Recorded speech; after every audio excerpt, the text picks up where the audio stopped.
All right, you're welcome back from that short break. I have joining me via the Zoom line this morning, Kingsley Emmanuel. Kingsley, good morning and welcome to Sport Talk. A very good morning to you, Mike. Nice to be here this morning. All right, let's get started from the Niger Delta game that is coming up because the Rivers State Director for Sport, Ms. Obia Onyegini Kabo, has declared that athletes from the state are carefully prepared for the forthcoming second edition of Niger Delta game. She made this known during the state trial held at the High Performance Center at the University of Port Harcourt, River State, just a few hours ago. Kingsley, the second edition of the Niger Delta Games is about, to get underway, and the different states are preparing massively for this particular one. And River State is not out of it because the first edition, you could recall that River State finished fourth with 63 medals in all. This time around, they are carefully preparing their athletes for better performance. Do you see River State exceeding their first outing in the Niger Delta game? Well, I think, of course, it's going to be a good outing, for Team Rivers, taking a look at, how they've been preparing this time around. If you take a look at their last outing, of course, at the National Games, they were not properly prepared. I think due to the political crisis in the states, the athletes will not give him much attention. But this time around, I think with what we've seen so far, the preparation, of course, has been top-notch. Don't forget, despite coming fourth last time, the basketball team were able to win a gold medal in the basketball event, and it was a very big one, for Team Rivers. And when you take a look at it, Rivers State is the hub of basketball in the country. You can't take the other way when it comes to basketball, of course, for Rivers State. And I think for me, with this level of preparation, they will be able to, of course, surpass their previous record if everything, of course, is being put in place. Last time, the Commissioner of Sports, of course, wasn't on board, like I said, due to the political crisis. But now the man is around, so you can see that the preparation will be more than what they did, of course, last time. And preparation is key. Preparation is the main thing. If you get your preparation right, then you stand a chance of course, being able to put up a very impressive performance, in the competition. So, with what we've seen on ground, I believe Team Rivers possibly, can surpass their record in we saw in the first edition of the tournament. All right, we'll see how River State is going to fare in the second edition of the Niger Delta game as they are preparing massively. But as River State is preparing, also other states like Cross River, Akwa Ibom, Edo Delta, Lagos State as well, they are not also left aside as they are preparing massively for the second edition of Niger Delta State. We'll see, how River State is going to fare in this second edition. Meanwhile, to the world of athletics, we move this morning because the Athletics Federation of Nigeria, that is the AFN, has, and the key stakeholders are calling for a locally managed athletes database to effectively combat age falsification, arguing that international platform alone cannot fully address the issues. Although the AFN recently partnered with Roster Athletics, a cloud-based system used in countries like England and Australia to improve registration and competition management, concerns remain about its long-term effectiveness in tackling age cheating. Kingsley, age cheating and falsification has been one of the bane of athletic growth right here in the country, as every now and then we hear about age falsification. Recently, we're just under the radar of the Athletic Integrity Unit for, multiple, age, tender, which the Athletic Federation actually dug deep to fish out those that were responsible. Different sanctions were imposed. This time around, I understand the Nigerian Athletic Federation partners with a cloud-based data management that sees that of England and other top countries in the world. But should we start from abroad or starting from home? Which one do you think is the best? Locally, platform that could properly, you know, list down the data's age and everything about our athlete. Don't you think that that should be the first step to take before relying on foreign-based data, management? Mike, for me, I think it's better we start, from home right here. If you take a look at it, most of our home-based athletes, I mean, the one that reside in Nigeria, they do not have, their, profile properly documented. All right, and at the end of the day, that's where you see or hear issue of age cheating, and all of that. An athlete will participate in a particular event today. Tomorrow, you also see that athlete participating in another event with that same age, and all of that. So for me, I think if you look at this critically, the reasons why been coming up or maybe will always be mentioned whenever it comes to age cheating, all right, is as a result of the fact that home-based athletes do not have their profile actually being properly documented. All right, that's when you hear the issue of cheating and all of that. So, but I believe if the home-based athletes, their data is being documented, and all of that, I don't think we'll actually hear the athletic integrity unit to always, come at us, because the reason why Nigeria has suffered when it comes to keeping data or putting up a very good profile is as a result of the home-based athletes. They do not have, a good database. You cannot really access their database. Those abroad are already established. Their database, their profile are online. If you want to check the last tournament, Toby Amusan, of course, actually participated. You just go on Google and you see it. You want to check the last tournament, Toby Bukai participated, you will see it online. But when you talk about the home-based athlete that people do not really know, all right, it becomes difficult for you to search for their information. So I think for me, in terms of putting up this database, it should start from home, right here. Get the athletes, especially those that always come up, for competition, come up for the national youth games, most of the time. Get their information. Whenever a state brings an athlete to come participate, maybe the national sport festival and all of that, let their documents of course be taken down. So that whenever that athlete is coming out for another event, you know that this athlete participated in so time. And it becomes very easy, of course, for maybe a sport enthusiast or sport journalist to be able to track the process of the athlete. So for me, I think starting from home here to keep the record of the data of this athlete will really, really be a long way in helping us, of course, achieve all of this.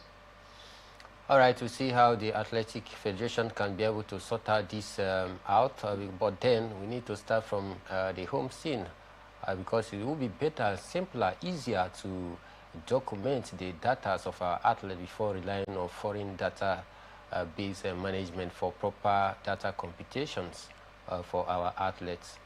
Away from that, let's talk tennis on the show this morning as the first time, for the first time in history of table tennis, Libya's second largest city, Benghazi, will welcome Africa's finest player from February 7 to 9 as they battle for coveted tickets to the 2026 ITT World Cup in Macau, that is in China. The iconic Al Nassr Sport Club is bringing together elite athletes from across the continent to North Africa country in pursuit of podium finishes and passage to the global arena. Semi-finalists in both men's and women's single will automatically secure their places at the next World Cup in Macau for the International Table Tennis Federation and its African counterpart in Libya.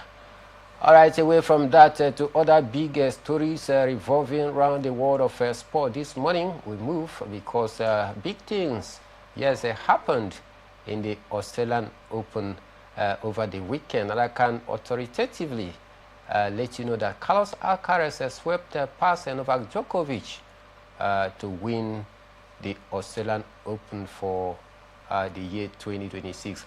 Kinsley, I know you kept your eyes glued to that particular one. All right, before we head to that particular tennis stories, let's take a quick break. We'll be back shortly.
All right, yeah, welcome back from that short break. Our Mr. Siri joins us this morning via the Zoom line. Mr. Siri, good morning and welcome to Atlantic Television Network Sport Talk. It's a pleasure to join you from the city of Uyo here in Nigeria. All right, so we'll definitely come to you. We know you went to, of course, watch that particular encounter, the CAF Champions League game between Rivers United and Power Dynamos, but we'll certainly get there. But the big one over the weekend, Mr. Siri, is about Carlos Alcaraz, who beat Novak Djokovic, the great, to win the Australian Open final on Sunday. And he became the youngest man to complete a career Grand Slam, denying the Serb great and unprecedented 25th major Grand Slam. What do you make of that encounter yesterday, Mr. Siri? Well, I think it was that of the master and the outcome. This is common knowledge and to everybody in the world of tennis that there's no other player in terms of titles in tennis, male player, than Novak Djokovic. He is right now the greatest player of all times with that number of 24. The elusive 25 has not been there, and everybody thought on a familiar surface like the Australian Open, he was going to, make that history, but he couldn't. Yesterday, from what we saw, he went into a 4-setter, and that was quality. If you ask me, for those of us who watch tennis, when you see a game that runs into 4-set and 5-set, then you know that something really was cooking in that game. We saw Carlos, the younger player, 22-year-old player, win. At the first set, Novak came back and took the second set, and of course the third set went the way of Carlos, and the fourth set, interesting game, 7-5. That's a very big game, if you ask me. So it was a worthy final of the Australian Open. You mentioned Carlos, the man on the screen, being the youngest to complete the Grand Slam. Yes, that's what we expect of him. 22 years of age. It's the Australian Open.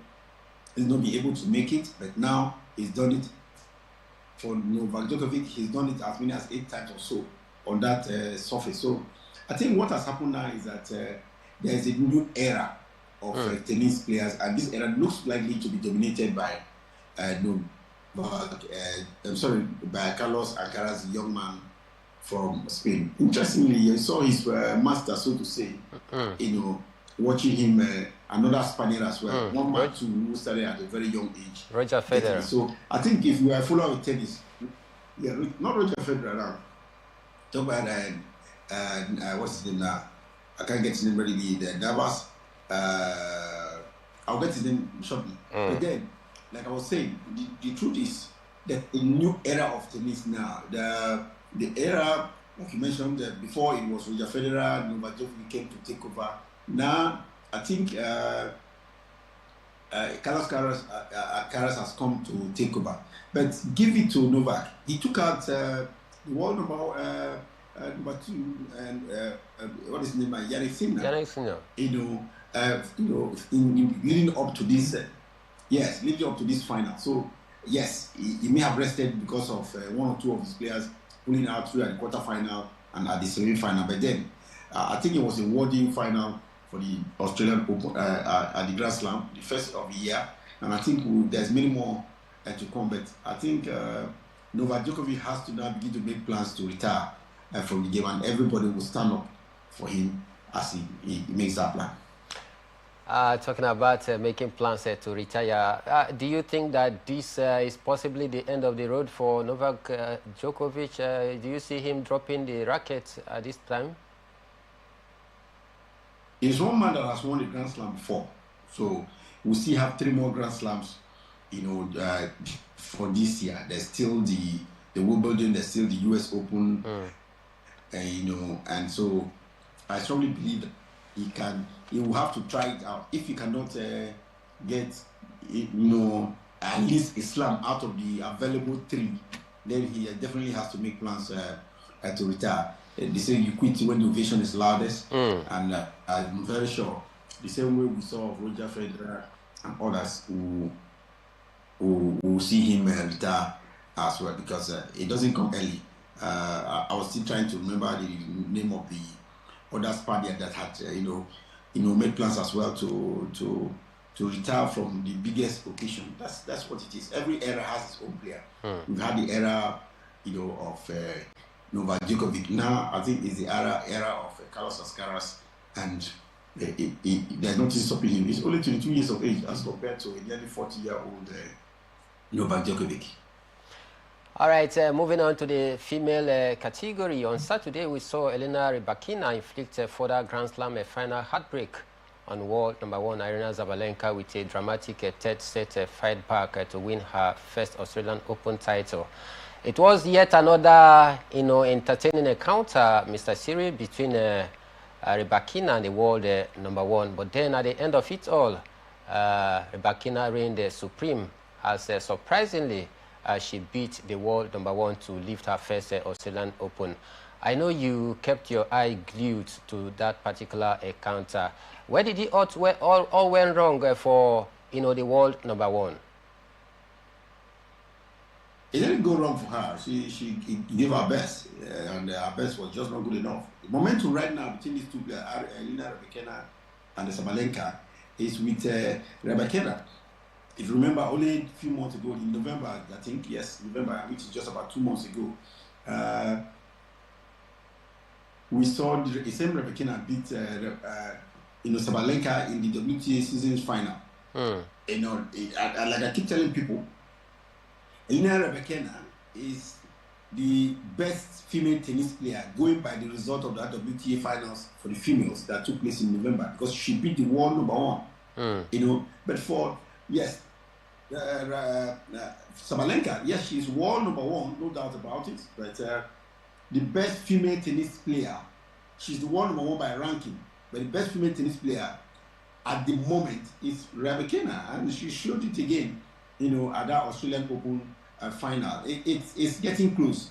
Head to head between the two of them is now 8-7, but 8-7 with Sabalenka leading, and Rybakina coming very, very close. So it's for me a good advertisement for female tennis. We've never seen this before. Before, the dominance used to be very, very clear. One female player, world number one, she wins everything. She wins the season-ending championship, and she turns out to be the one with the most. But I commend the both of them. It was an interesting tennis. Leading up to this final, none of them have dropped a set, and that's quality. They didn't drop a set, and so I think it is a good advertisement for female tennis. We often said that the gap between the number one and number two used to be very wide, but now it is coming very, very close. But Rybakina, I think she's world number 5, coming up against world number one, and beating the world number one. So I'm very sure by later today, when the rankings will be released, she will be jumping up, and I think that's good for female tennis. The ranking will get more closer, and I think she will be happy for herself. We're talking about Rybakina for continuing what she did in November and bridging the gap between the number one tennis player, and maybe she might be getting up to number 2 or even number 3, later today when the rankings will be released. All right, to say very big congratulations to Rybakina and Carlos Alcaraz, the 2 champions from the Australian Open, as it was such an interesting and exciting weekend for both players. But at this point, we'll take a quick break from the non-footballing stories. When we are back in the second half, we'll take you straight to the world of football, and we'll tell you how Rivers United, got beaten at home last night, plus many other big stories in the world of football. Don't go anywhere, because we'll be back in a jiffy.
All right, you're welcome back from that short break. Before we head straight to the world of football, just be reminded that we told in the first half of the show how Rivers State are preparing massively for the second edition of the Niger Delta game. And we also told you that Elena Rybakina and Carlos Alcaraz has emerged victorious at the just concluded Australian Open. Now it is time for we to dive straight to the world of football, starting from the Nigeria Premier Football League, as there were some interesting results that came through over the weekend. Katsina United beat Abia Warriors 2 goals to nothing, while Enugu Rangers at the Coal City also pipped Kano Pillars 2-0. Enyimba got a bet of Bayelsa United 1-0. Niger Tornadoes were held at home 2-all by Bendel Insurance. Wiki Tourist also played 1-all against Nasarawa United.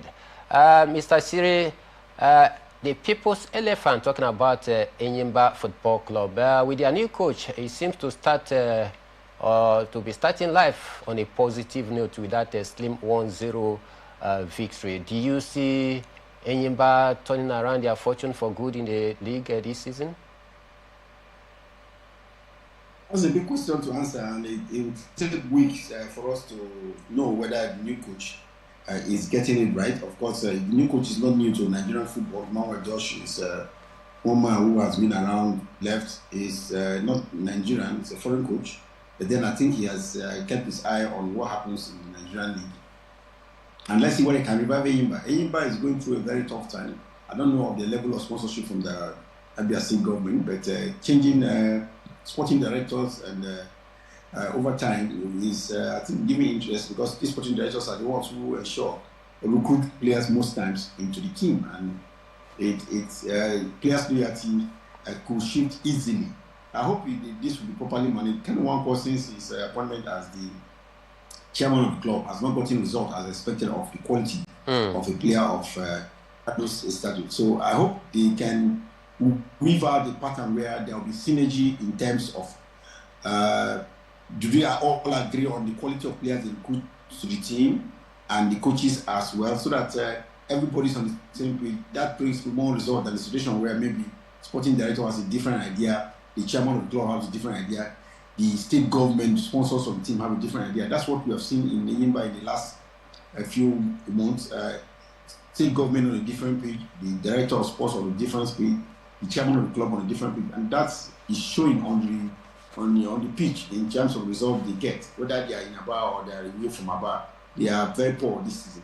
And when you know that Enyimba International have the pedigree in the Nigerian league, it doesn't speak well of the quality of Nigerian league. So I think we hope they are getting it right, and with these results, see where they can build from there. In the days ahead, that question will be answered whether they can build, but for them to get anything out of it, that will be next season, not this season.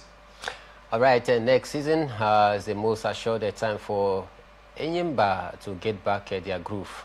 All right, we see how all of these pounds are, but then let's head straight to the CAF Champions League. Following their 1-0 home defeat to Zambia's Power Dynamos on Sunday, Nigeria's sole representative in the CAF Champions League, talking about Rivers United, on the brink of elimination from the competition as we speak. Mr. Siri, I know you went down to Uyo, the Akwa Ibom State capital, to watch this very encounter live. Can you take us through with the major highlights and how Rivers United were beaten at home? Well, Rivers United at the Gospel Private Stadium yesterday was very poor, I must say.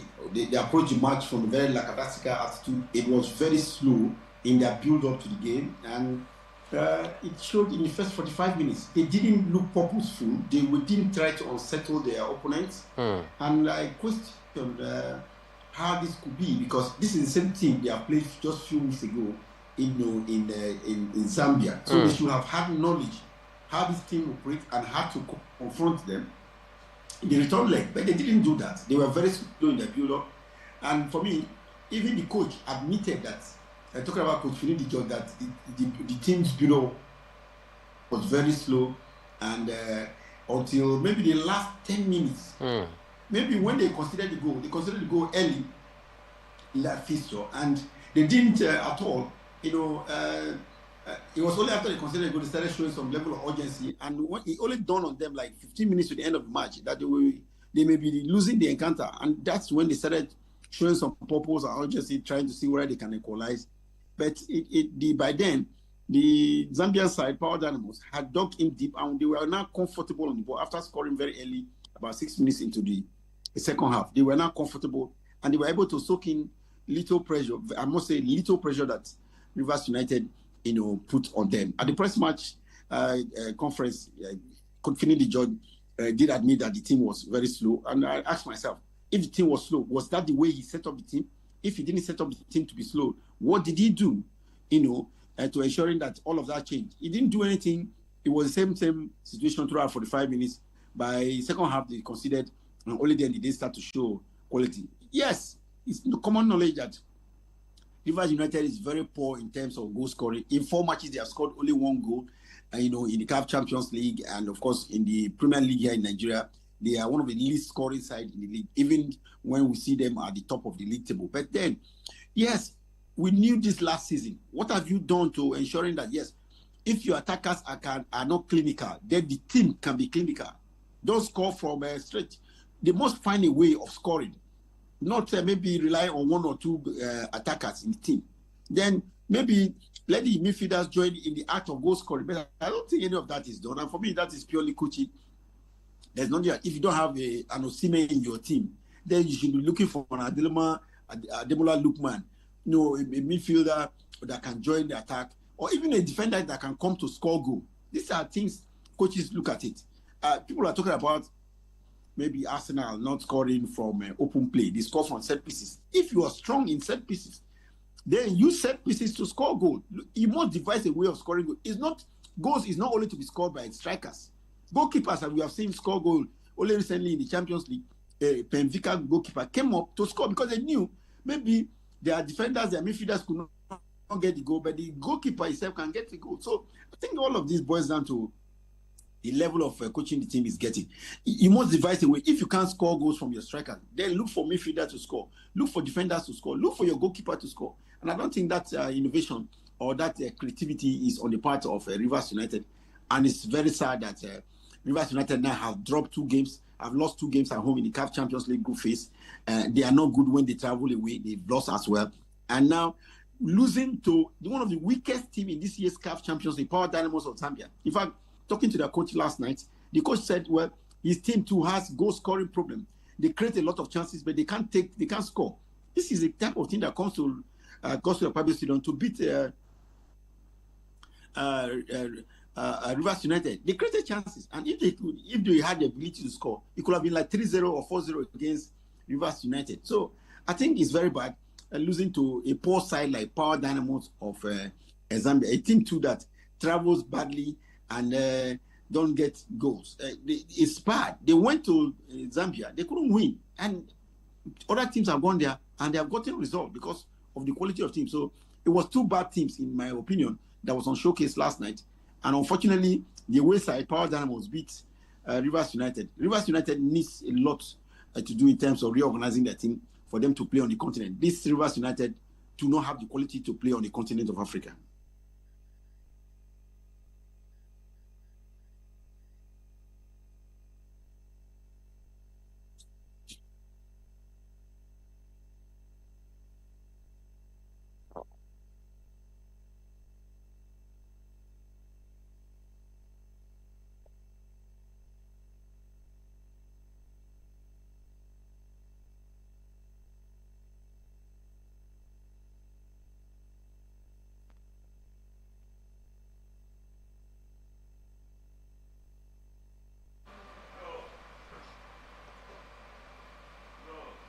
All right, like I said, we are running out of time, and in the evening when we are back, we go through the gamut and properly dissect this Rivers United near exit from the CAF Champions League. But there are some results that came through in the English Premier League over the weekend as Aston Villa lost at home to Brentford 1-0. Manchester United left it late to beat Fulham 3-2. Nottingham Forest played 1-1 against Crystal Palace, while Tottenham Hotspur were also held at home 2-2 by Manchester City. These were top of the some of the big results that came through in the English Premier League. Mr. Siri, just 10 seconds as we leave the building because we are running out of time. Manchester City loss is to Arsenal again, isn't it? Yes, it is. Manchester City have shown that this season they can drop points both at home and at away. And that's really, really sad because of it. They have fortified their team at the January transfer window. So I'm surprised they're not getting results. Yes, Semedo scored, but it's not good enough. And I think, like somebody said last night, the magic of their coach, Pep Guardiola, is gone. And so they may not have the quality to challenge Arsenal leading up to the end of the season. Aston Villa too, they look like making poof, and that it didn't have work because they too are beginning to drop points, especially at home. In their last 2 games, they have dropped points at home. So it's looking like the season for Arsenal. If Arsenal do not drop points and continue with the way they are, now 6 points is good enough for them to win the league. All right, so when we are back in the evening, 6 to 7 p.m., we'll do well to serve you the full results of the English Premier League, and we'll take you through some of other big results in the top 5 leagues across Europe. But this is where we drop the anchor for the show this morning. Mr. Siri, thanks so much for finding out time to join us this morning.